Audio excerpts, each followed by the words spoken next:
there, YouTube. Welcome on back to Artichoke Dip. My name is Rob, solo tabletop gamer, and in this video, I'm going to get into some of the things that I use when I do my solo RPG, and some new source material that I have been using that was brought to my attention that works very well for solo RPG, and perhaps you're already using it, or maybe you've never heard of it. Stick around to find out more. But first, if you like the content that I'm doing, click the like button. It lets me know you like it. I'll make more like it. And if you're new here, you just stopped in, don't forget to click that subscribe button, followed by the bell icon. Every time I upload a new video, you'll get a notification so you don't miss one. So, this has been rather a strange week for me. And I hope you enjoyed the last video that I did. The last video, I had made that and scheduled it for Friday, and I completed that on a Sunday, and woke up Monday, went into work, everything seemed normal. Kind of had a little bit of a jittery stomach, but you know, sometimes early in the morning coffee will do that to you. So I didn't think anything of it and just went into work, and by about 10 o'clock in the morning, I was feeling so awful and I was so weak, I could barely, it took everything I had, it felt like, just to stand on my own 2 feet. So I had headed home and figuring it was maybe just something that didn't agree with me and it would clear up. And woke up the next morning feeling even worse. And so went to the clinic, and they thought I had some serious internal issues going on, and they sent me to the emergency room, and they did this huge rundown of blood tests and all kinds of stuff, which is good. I mean, I got a really good checkup. You know, they did a CAT scan on me, and they told me I'm in perfect health. And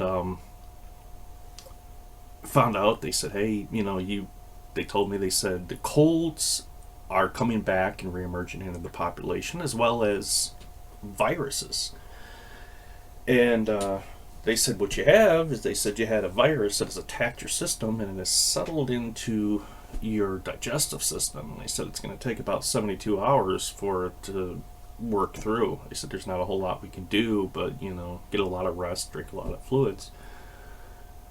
So, yeah, I had no other choice, and boy, was a doctor right. That's what I did. I slept quite a bit, and but in between the times that I would wake up, and I'd be up for an hour or so, and I'd start feeling just really crappy again, and I would go back to bed.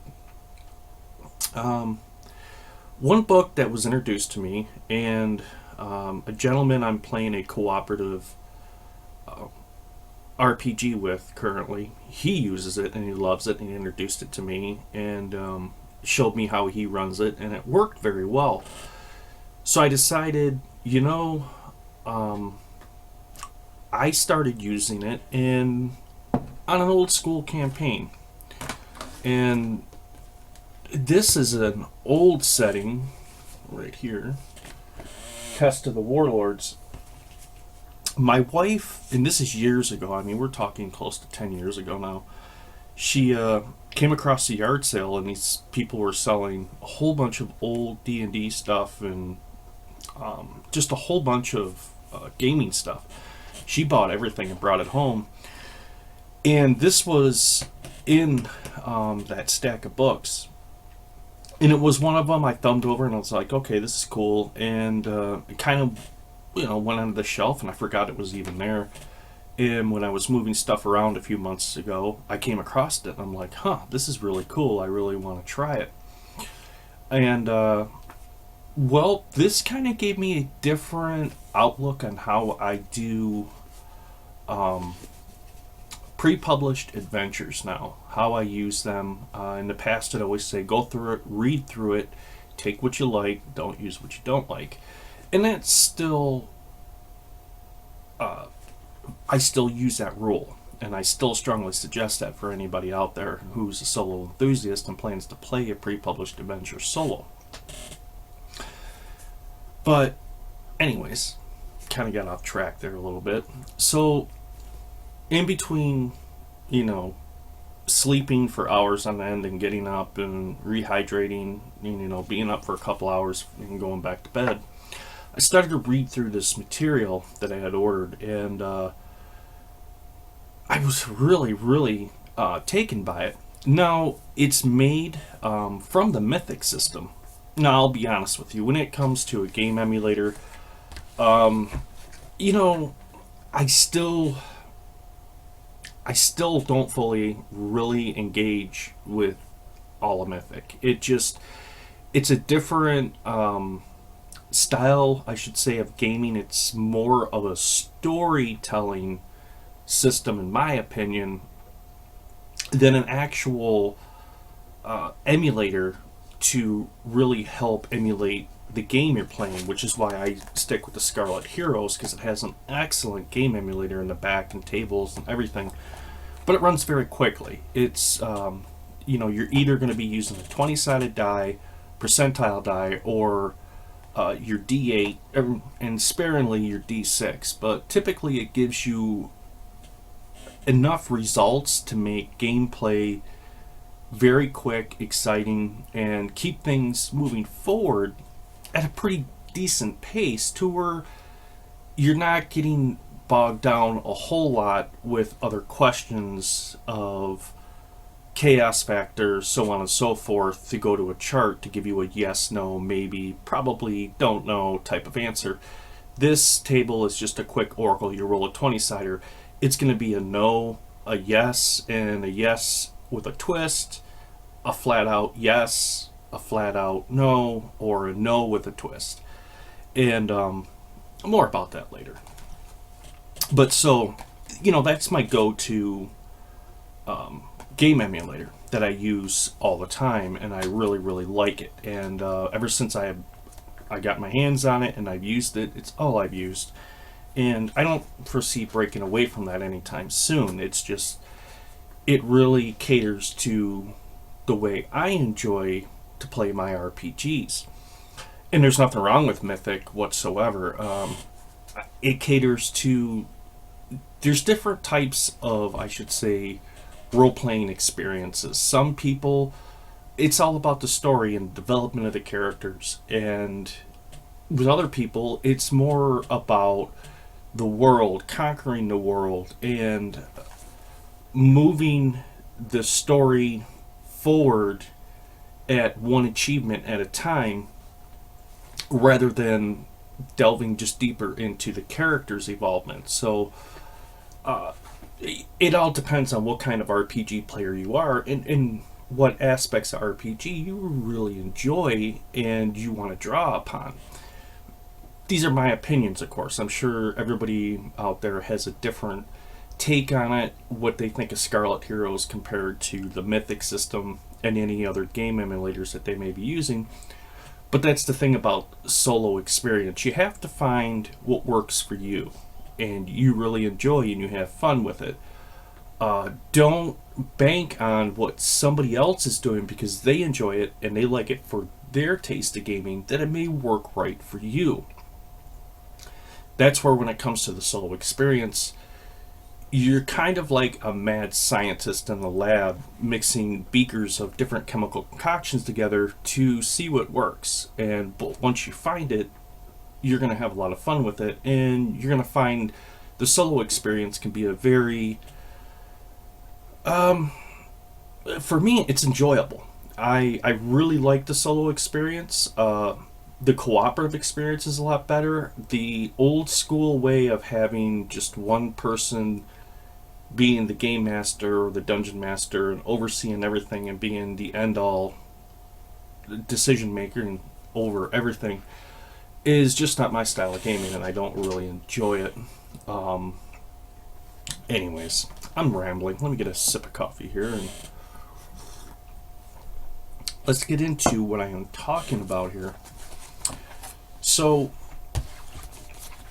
and I'm going to be covering some other books too, and talking about them a little bit, and which ones I find myself using a lot, and which ones, more or less a dust collector.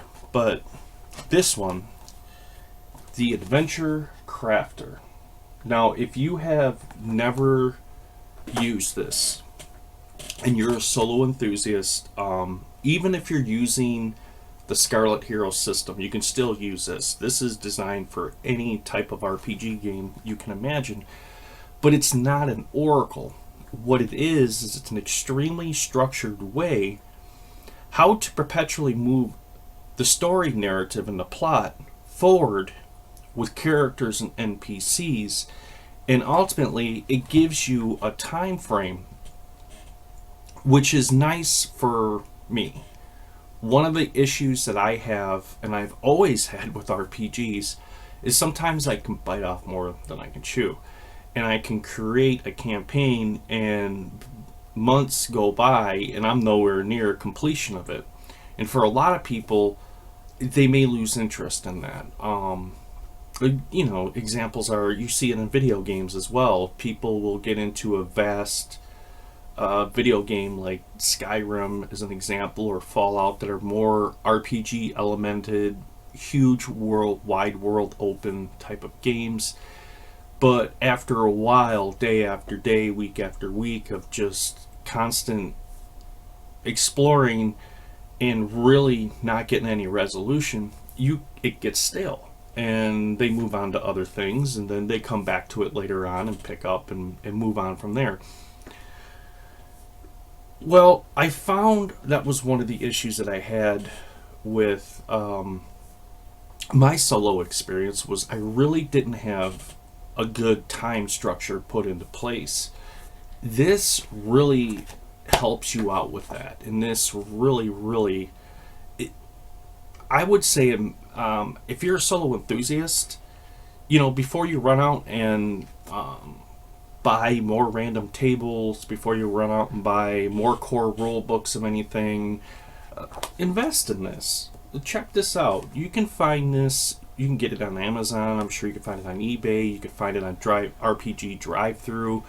You could get. There's a site called The Trove, and you may even be able to find it there as a free download to a PDF to put on your device to be able to use when you want to. However you obtain it is completely up to you. But I'm going to give you a brief outline of how this works and why it is such an interesting system. So the first thing you have is 5 different scenarios, basically, because it's broken up into 5 different sections of plot lines. And of those, you have one which is tension, you have a personal, you have a social, you have a mystery, and then you have an action. Now, of those, they're describing the overall scene. The scene can have a lot of tension. The scene can be personal. This scene can be particularly directed at a particular character and or NPC. Is something on those sorts that tie everything together, kind of tie up the loose ends. Then you have social. Social is going to be more so of just that, social. When it comes to social, what I think of is more of a city type of RPG environment, to where there's a lot going on. You're meeting new NPCs, and as you move through the city environment, things aren't as they seem to appear until you peel back a few layers, and then you find different guilds which operate underneath the bustling city on the surface. And then, of course, the other one is mystery. And mystery, I think, is pretty self-explanatory. It's mystery. And then the last one, action. So how you do these is you take these 5 different brief actions, if you will, which are tension, personal, social, mystery, and action, and you put them in any order you want. And you have a 10-sider that will correspond with that. So, give you a brief example right here where they show in the book. You can see how they did theirs. You can see the columns 1 through 5, and then over here you can see another column for the 10-sider. When you roll that, at that point, it would correspond with that particular theme, if you will. The next thing you do is you fill out your character list, and all your characters involved with your story, all the characters in your party, active NPCs you are currently interacting with. If you're using a published adventure module, the main NPCs which dominate the world would go on there, so on and so forth.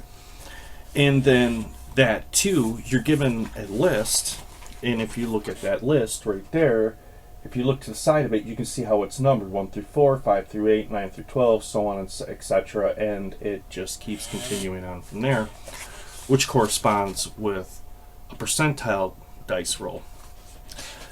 So the first thing you do is, when you first lay this out, it's going to give you a blank worksheet to use like this. And I hope you can all see that. There you go. And it's pretty simple. You, at that point, have your themes, however you decided to put those, in which order you decided upon. And then at that point, you'd have your turning point 1, and you would at that point roll a percentile dice based on that theme. And then as you roll that percentile dice, you will come across a chart at that point in the book, which will correspond to your dice roll on your percentile system according to the theme. So if you look up here at the top, you can see here are all the themes, and then in the columns as they run below are the numerical values that you would line up. Now they have a description, and it gives you enough to get your imagination going to where you can really help tie things together. And it gives you just enough of a narrative, I should say, to really get your imagination going. And it really helps tie things in.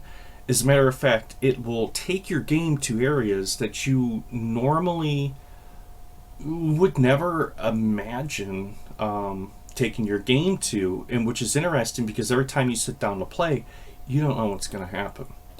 Even with the randomized tables, which can give you a whole lot of variability into your game, this adds another layer of depth in the fact that as you progress through, at certain points, as those objectives are reached, you're going to roll again on the next theme, and then you're going to come up with another story hint that's going to take your story in this direction. It could tie NPCs to characters, create new characters for your particular game that have all kinds of possible benefits and or complications that may add into it. Create unique twists, story spin-offs, and just a huge amount of potential.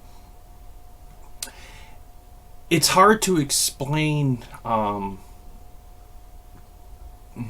can I put this? The best way I can explain is, if you've ever played a really, really well-structured fantasy RPG that you really, really enjoyed, particularly on a computer program or something like that, that you could really engage with the story, and then at certain points things would pop up that would just totally catch you by surprise, and just at that point really captivate your imagination, pull you deeper into the story, and you're just totally invested in it. That's what this can do for you. That's what it actually does. It's the adventure crafter. But the cool thing is, like I said, for me, which I really enjoy, let me just, as a matter of fact, break out my notes. So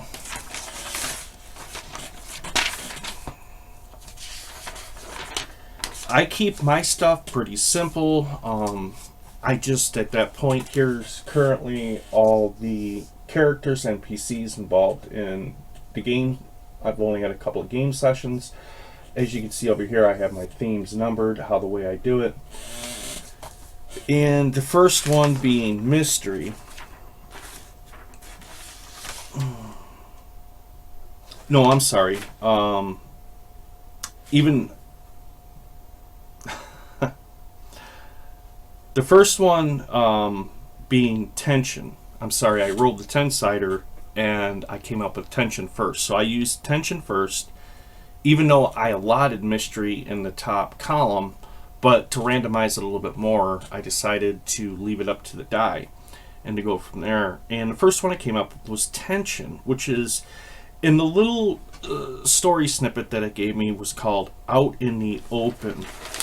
And that gave me enough of an idea to decide to integrate an NPC that I had met along the way and actually form it into a character, and to help flesh out my party a little bit more and add a third character into my party.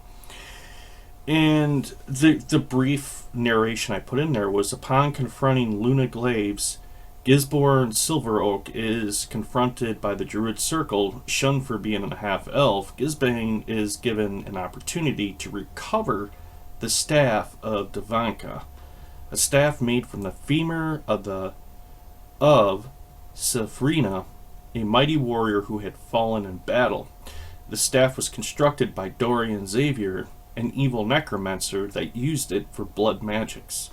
The staff can be found in Dorian's Tower, a day travel from here. Once returned, Gisbane shall have the light of the elves bestowed to him, and Luna Glaves joins the party as a guide. So, as you can see, just from that one little opening, it opened up this little sub adventure for me, which went into now over these next series of these basically adventure plot lines, if you will, that I have derived from here, will be about traveling to this tower, retrieving the staff, but I don't know what's going to happen along the way. There are huge amounts of things that could happen trying to complete just this very first one of 5 plot lines in my game. Now, once these 5 are completed, at that point, I would start another one, and I would rearrange those themes, roll the dice, and boom. At that point, it's going to generate more adventure ideas and more adventure seeds for me for solo RPG. This is it's very cool. It's very unique, very well structured. I'm very surprised at how it actually works as well as it does. And it's designed with the solo enthusiast and or a group of people sitting down at a table and playing an RPG without a game master cooperatively, and keeps creating worlds and moving the story forward, tying everything in together, tying up loose ends, creating new adventures, creating new story threads, if you will. Ultimately, bringing the world to life. And it does an excellent job at that. This is a really, really good tool for the solo enthusiast. If you are a solo RPG player, now, as it was suggested to me, and it did make sense, I read about half of it and I understood the system. When you first go through this book, it's going to be explaining more in depth the actual theory of operation, if you will, behind the different tables. And it's kind of going to be it's going to seem a little bit unstructured to you. But what you have to do is go to the back of the book, and they have what's called the big chapter of examples. And the author goes through and explains in a story narration through a game session how the tables work, they correspond with one another, and how it overall affects game flow. And once, I'm going to say the majority of people out there, once you get about a quarter to halfway through reading it, you're going to understand it, and it's going to be quite simple to grasp the concept and move it forward and integrate it into your tabletop. And I think you'll find, like me, like I said, for me, the thing I like about it is I have a little bit more time structure now. Instead of biting off more than I can chew, I now have a more manageable way of using it. And I have also found when it comes to pre-published adventures, the cool thing about this is it makes this so much more structured and easier to play rather than just reading through the whole entire module and spoiling everything for yourself. Now, with that being said, you have to familiarize yourself with any type of gaming module that you get. There's no really such thing as grabbing a gaming module and not spoiling some of the story for you. The only way that you could honestly enjoy one of these modules without cracking the book and spoiling anything for yourself would be have somebody else running at 100% as a game master and you as the player to be able to experience it. But you're going to find out most of these is just a game setting, and a lot of the tools you need to know are the random encounters that you're going to encounter, the major NPCs, and the overall layout of the world, which normally they give you in maps and stuff. And once you have that, at that point, you follow them story threads through there to follow the overall theme of the story, but you're pretty much left to burn the place to the ground if you want to. So that's entirely up to you. But I cannot overstress enough, if you have not checked out the Adventure Crafter, I highly suggest it. It's a really, really, really good book. And I have to admit, it has opened my eyes to... Now, with that being said, like I said, there are some things that Mythic, or I think it's the Wheelhouse Press, Wordmill Games have released some supported Mythic products that I really enjoy, I really like. But like I said, overall, the entire Mythic system, I prefer Scarlet Heroes far more than I do Mythic. And that's, personal flavor, if you will. So, anyways, moving on, I wanted to talk about a couple of other things that I have used and recently, and I have found that they work really well. It's kind of taken my games to the next level. And a couple of things that I have found that have just been more or less dust collectors for me. And we're going to kind of jump into those right now. So, the one that I'm going to talk about that has really become kind of a dust collector for me. I mean, it's cool, it's got cool imagery, it gives you some decent ideas, but really overall it is like the most generic random table I think I have ever really seen.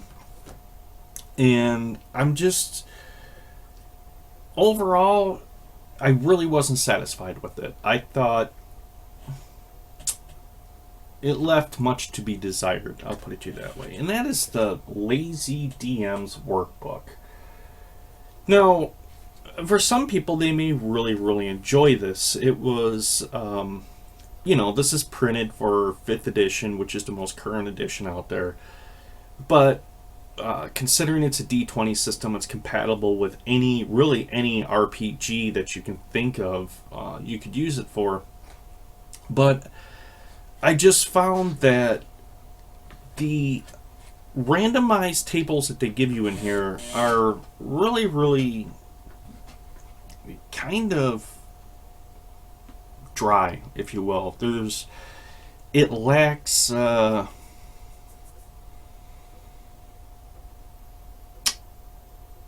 how do I put originality? I guess I should say it just lacks originality. There's some good parts in here. I'm not knocking the book and saying it's 100%, a horrible system, because it's not. I'm just saying for what I enjoy, I found it to be kind of like one of those where you're going to see this advertised quite a bit. Matter of fact, if you visit, I don't know where you get your games from. If you get them from a game shop, you can thumb through this and look through it and make your own decision. If you're like me, you really don't have any game shops near you, you get most of your stuff from Amazon and eBay. And unfortunately, you kind of really don't know what you're getting. And more so today than ever, now companies are paying people to go on there and put these wonderful reviews of their products and how this is the best thing and it's the be all end all to tabletop RPGs. And if you don't have it, it's you get where I'm going with that. And unfortunately, it's got cool art. I enjoy the art on it. I enjoy some of the more. They give you examples of like small dungeons you can use and you can implement if you're in a pinch. But nothing, like I said, it's nothing really original. It's just mediocre at the best. And that's, that's my opinion on it. It's one of these that since I have picked up, I used one time and kind of looked through it and I said, I'm just really not all that impressed with it. It just is what it is. It's generic. But there's been a couple of other books that I have found that I find myself going back to, really enjoying, and they really do heighten my overall gaming experience, and I really do enjoy them. The next one I want to talk about has more so to do with NPCs and giving your NPCs more life, more originality, making them more memorable in your game rather than just being a small stat block on your gaming journal. And that goes into Mythic Variations 2.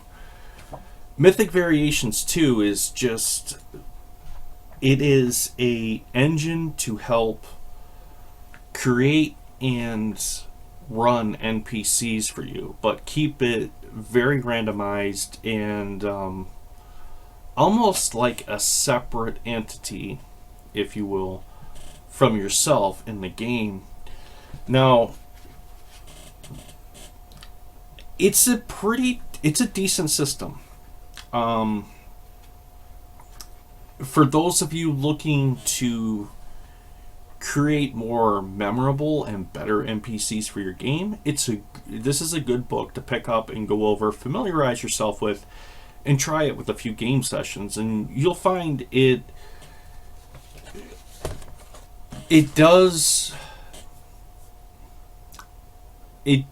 does bring more life to your NPCs.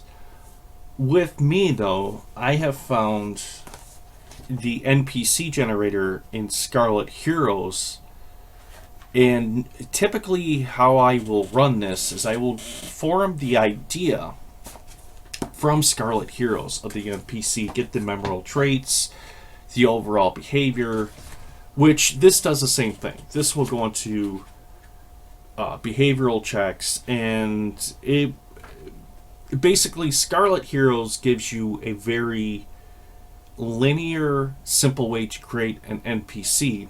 And for me, that's more than enough for me to advance my story and be able to come up with ideas for my NPC to be able to enhance the world. Some people struggle with NPCs, and if you find yourself struggling with it, Scarlet Heroes is going to give you a very brief description, whereas the Mythic Variations is going to do a lot of the work for you. It's going to go further into depth. It's going to bring out more of those memorable traits of your NPC, more of their behavioral patterns, more of how they interact with your characters in the world, and it's really going to empower them that they have their own ambitions and motivations within inside the gaming world.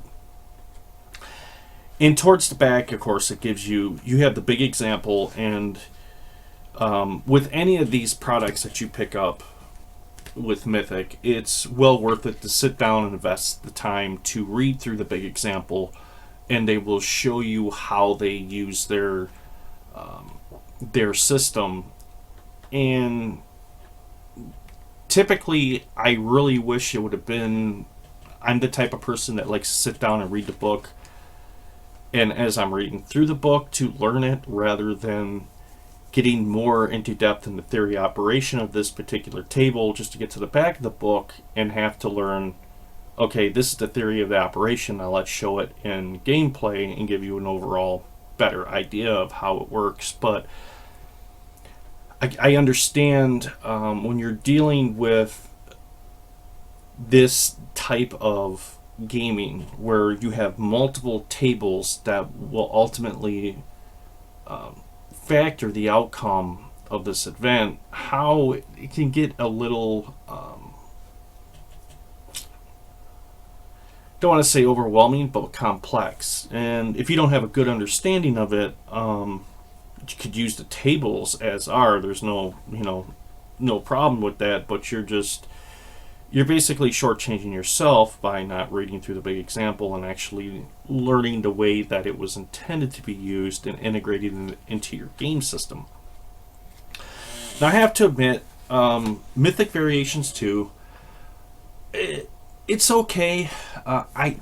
Like I said, for my game taste, it's a really good system. I will give you that, but it's just too drug out for me. It's just, it's more time rolling on tables and stuff like that rather than me making a couple dice rolls and having an NPC on the fly. Another tool that I will use to help speed things up as well is I got NPC dice, which will automatically generate the race, the class, the motivations, all of that, and just keep things moving forward. That just gives me the brief overall template of the NPC, and really that's all I need. But like I said, if you are struggling with NPCs, you are having a problem with NPCs, maybe making them more lifelike, I guess I should say, for your game experience, Mythic Variations will probably be a good resource for you to check out and draw upon and integrate into your game system. Now, the other one I'm going to get into was a gift that was given to me, and it is an awesome resource. And it's another one of these, if you don't have this in your library, you may want to look at integrating it into your library. Now, this was written with 4th edition, but it's for any tabletop RPG, and that is Remarkable Inns and Their Drinks. Now, you may think this is basically just a randomized table of a menu. No, it's much more than that. It actually, they have pre-generated inns that you can use and just drop right into your existing campaign, and everything is already made. It's already, all the information you need is right there for you. Or if those don't fit into your current campaign, at that point they have tables towards the back, and they give you some rather interesting results. It sends some how do I put this? Unique challenges, particularly when you find an old rustic cabin that is ran by a secret underground society of alchemists, and it is also haunted. And they want help figuring out why it's haunted and how to get rid of the spectral nuisance. And of course, you could take it from there. You could take that adventure seed anywhere you would want to take it from there. But the overall layout of the book itself is wonderful. The art is absolutely really good in this compared to a lot of what we are seeing today.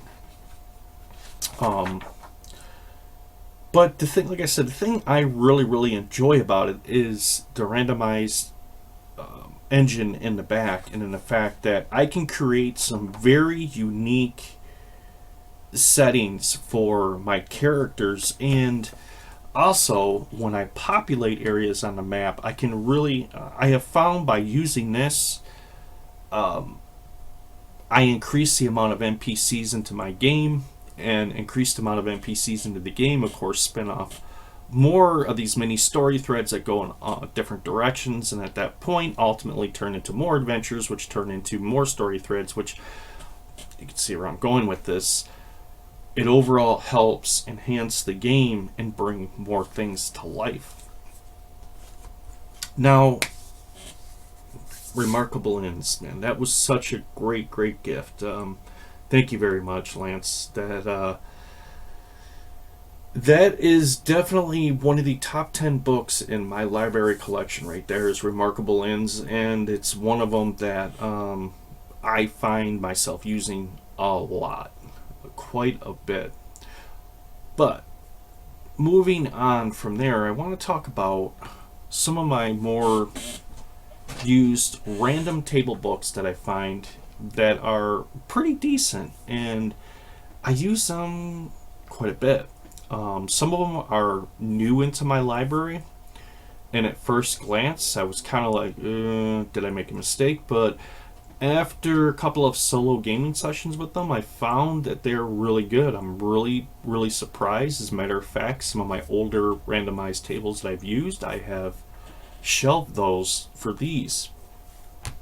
But there's one that I still find myself using quite often, and is always a excellent resource of ideas, and that is the Book of Random Tables and Quests by Matt Davids.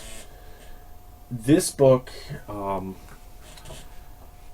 unlike most randomized table books that you will find, to good example, like this one, the Lazy Dungeon Master, where you're using up page space for maps, just a basic overall map that they're throwing in there to basically make the book a little bit larger, if you will. You're not going to find that in this book. Each and every single page is chock full of a random table, and it breaks everything up into the particular quest that you are currently working on. It goes into dungeon hooks, royal quest, forest quest, doorways to other worlds, town quest, sea quest, questing beast, questing for objects, lost cities, and meta quests. I really have not even scratched the surface of this book, and I have used this book many and many a times, and typically every time it's given me a story idea, it has flourished. And well, this in combined with this, combined with the overall of this, and then adding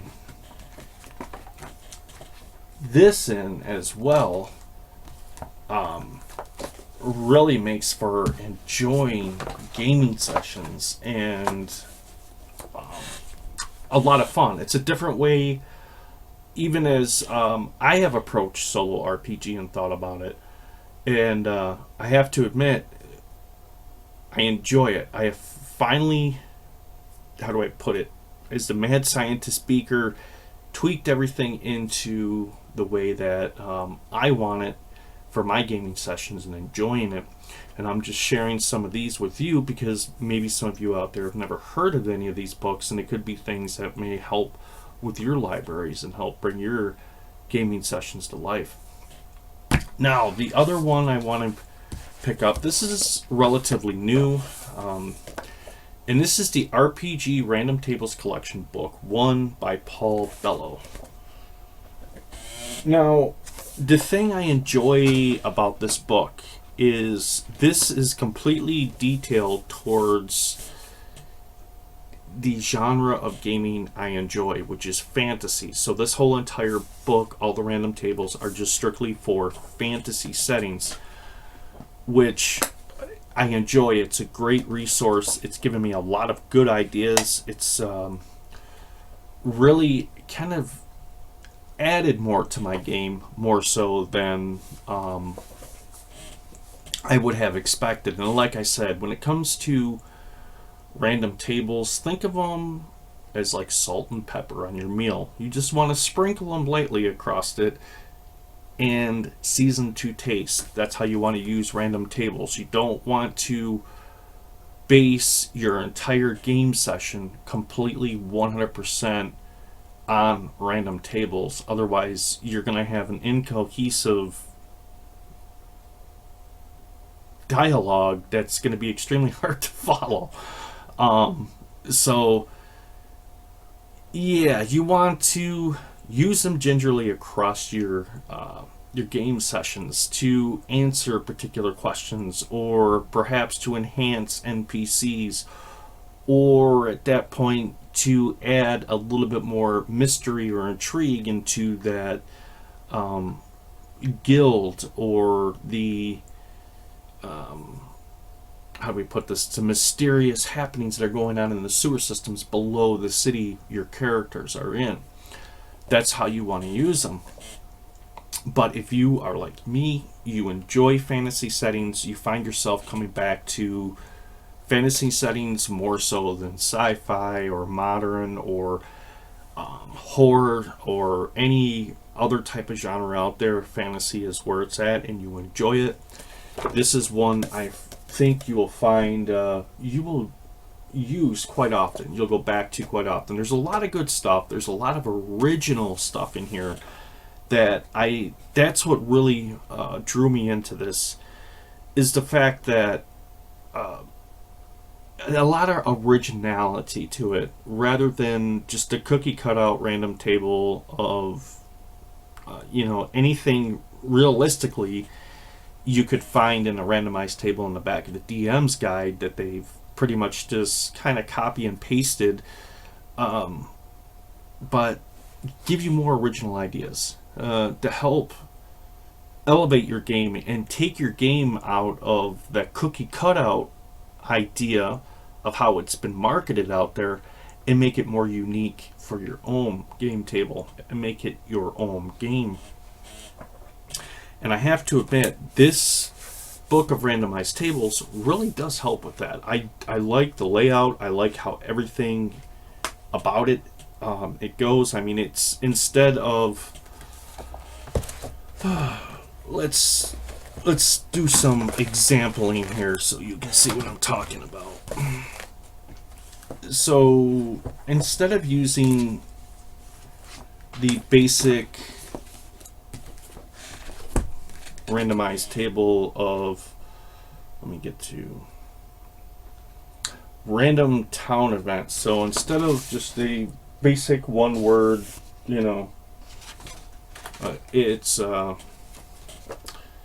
well, the weather is heavy misty and the town sentiment is pessimistic, and the mundane events are day of drunkenness, which sounds depressing unto itself.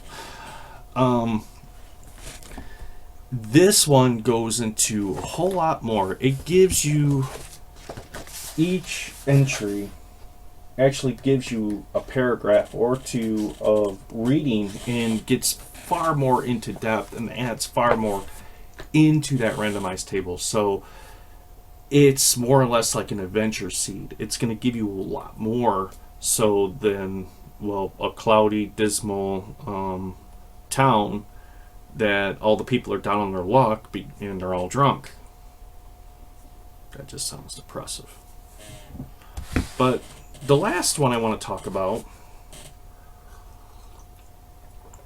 and this has been around for a while, and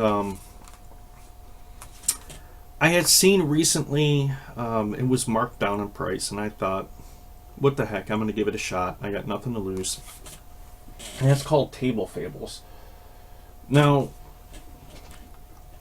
I kind of didn't know what to expect from this. It's being such a small book, but don't let that fool you.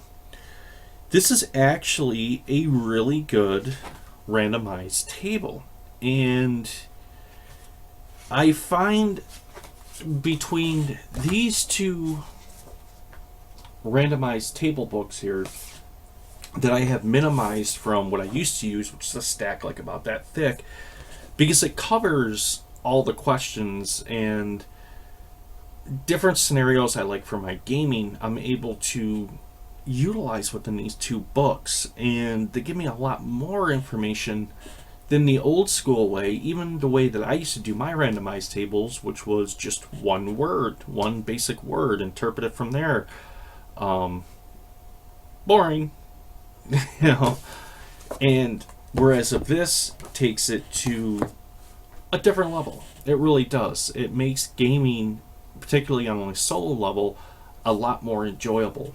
I enjoy books when I purchase a book that I get a book full of information and usable information that I can use, rather than a book full of, well, listen, this is a cool map. Well, look at that artwork right there. Isn't that cool? Yeah, okay. And, moving on from there. So, not that I don't mind that. That's one thing I buy in my library, my RPG collection. There's some books that I find I use quite a bit. Others I've read. I like the ideas of them. But it's more so of maybe I enjoy the art in them a little bit more than the content, if you will. I think if you're any type of RPG player, you have one or two of those books in your collection, that you find yourself going back to the book not because of the content. Maybe you find the content rather just not aligned to your type of gaming taste, but there's certain aspects of the books and the overall artwork that really draws you in and captivates your imagination and gives you ideas, so on, based solely on that rather than the content of the book. But I have to admit,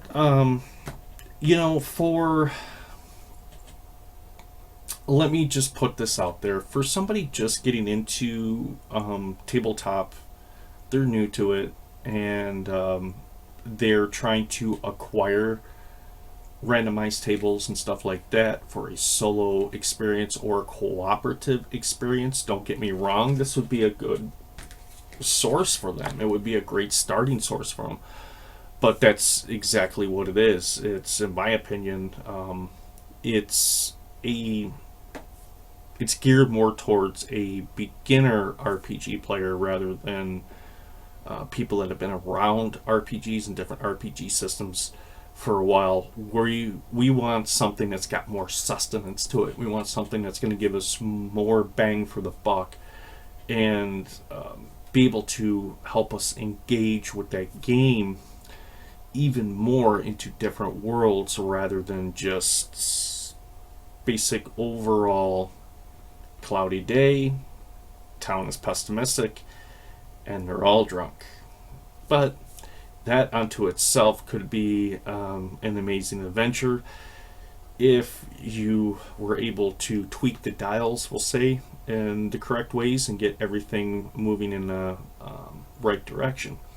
But for me, I like my randomized tables and the ones that I use the most, which the Book of Quests, the Adventure Crafter, the Remarkable Inns, and Scarlet Heroes.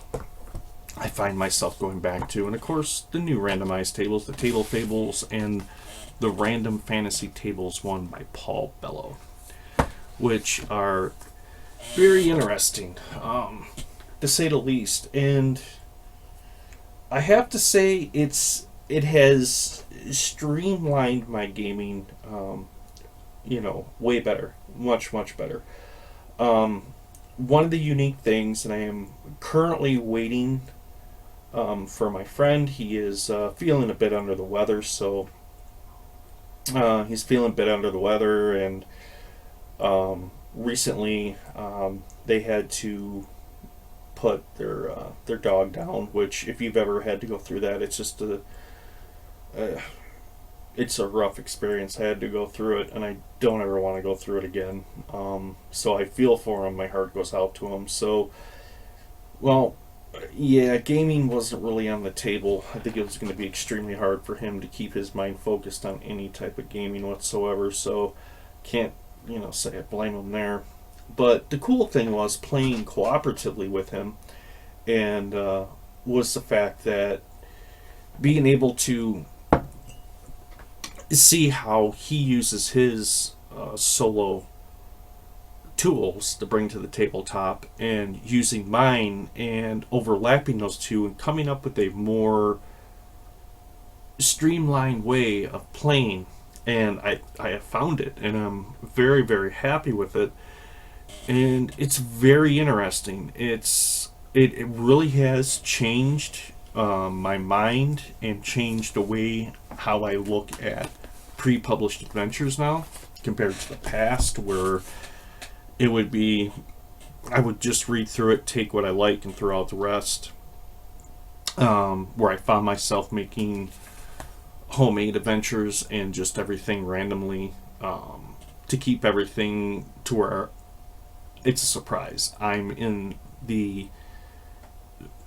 don't know everything that's going to come up next. I don't know what the next story chapter is going to bring. I don't, that's the whole thing about the tabletop RPG, is you want that to be a surprise as it comes up, because it gives you the new challenges and hurdles as an RPG player to be able to, whether you're fighting your way through it, or you're using diplomatic action to get through it, or however you get through that particular challenge in the game, that's what adds the fun to it.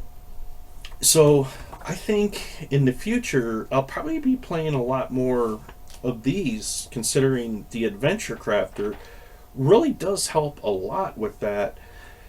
Now, I guess I should let me be very specific on something here. So even though I say pre-published adventure, and I don't want to put confusion out there, a pre-published adventure is a very balanced game adventure scenario that has all of your encounters, everything written up, all your surprises, every single turn and corner is already predetermined, and it's just up to you to be able to solve the riddles and survive to the end. The type of published adventures that I'm getting at, these are the older TSR. They referred to them as modules, but really what they were complete campaign settings. They gave you a complete open world to be able to go into, adventure, and move around. It just so happens that they give you the key NPCs of the world that you're going to interact with at certain times through it. But beyond that, the rest of the world is open to your interpretation to create and populate how you see fit. So I wanted to put that out there. I wanted to not confuse people thinking if you were to pick up the Adventure Crafter that you could go get a 5e pre-published adventure, sit down, and play it beginning to end, and not have any spoils, any parts spoiled for you to where it's going to completely ruin the experience. That is not what I'm saying. What I'm saying, this works really well, good hand in hand with these type of modules, to where you have a very open-ended module. The vast majority of it is left up to you to populate, and it works very well.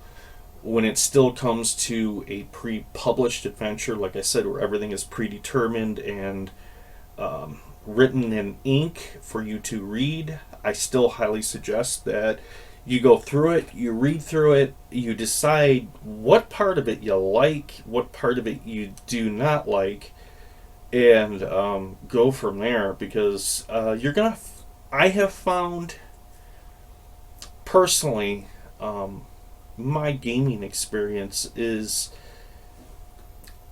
the most memorable gaming experiences I have ever had have been just right there with some random tables, some minis on the board, a few dice in my hand, some good quality music playing in the background, and kind of forgetting the stresses and everything else of the overall world out there and getting away for a moment and just creating this world out of nothing and populating it with what I have is more so than somebody, how do I put this? More so than is something that has been published in mind to railroad you into a particular story.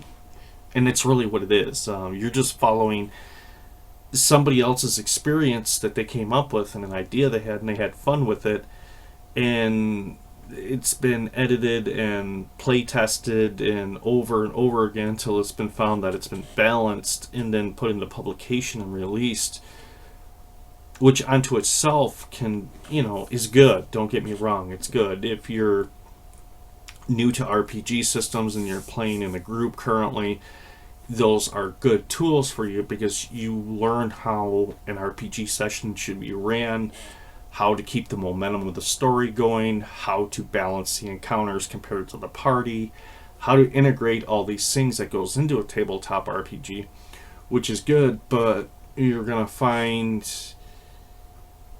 at the end of the day, they are all very, how do I put this, mediocre. And they're going to keep it consistent. They're going to keep that consistency throughout. So that's where I don't really like pre-published adventures when it comes to,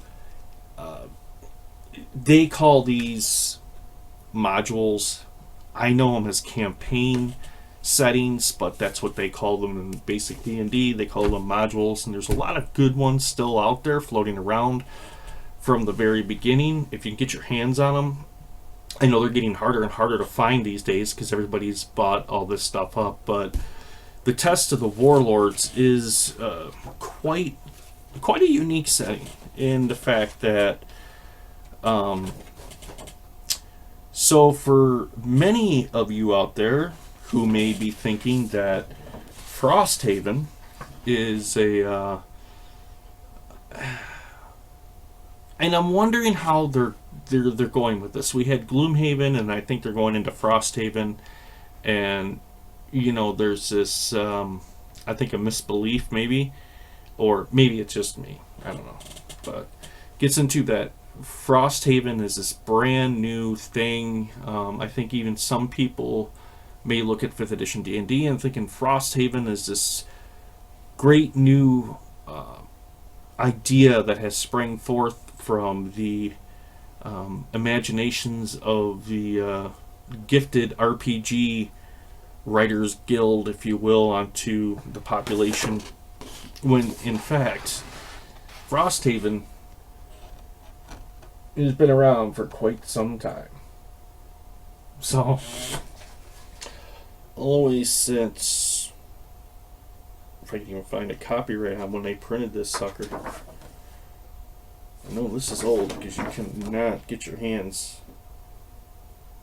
on original prints like this any longer. 1984. Wow. Holy cow. 1984. That was a lifetime ago. Anyways, my friends, that's my video. If you made it to the end, that's great. I know I can ramble on quite a bit and, sometimes I do that. Looking forward, uh, maybe I might get some game playthroughs going, and in the future we'll have to see how it goes. But at this point, I think this is a pretty good move with my videos. The way that I'm going, when I get the time, I get to sit down and let's talk to you about some of the things that I am currently utilizing and using in my tabletop that I found that works very well for me, and it may work very well for you as well. But yeah. So with that being said, my friends, if you liked the video, please click the like button. And if you are new here and you have just stumbled across my channel and you're new to RPG, you're new to the idea of solo RPG, don't forget to click that subscribe button followed by the bell icon. Every time I upload a new video, you will hear about it.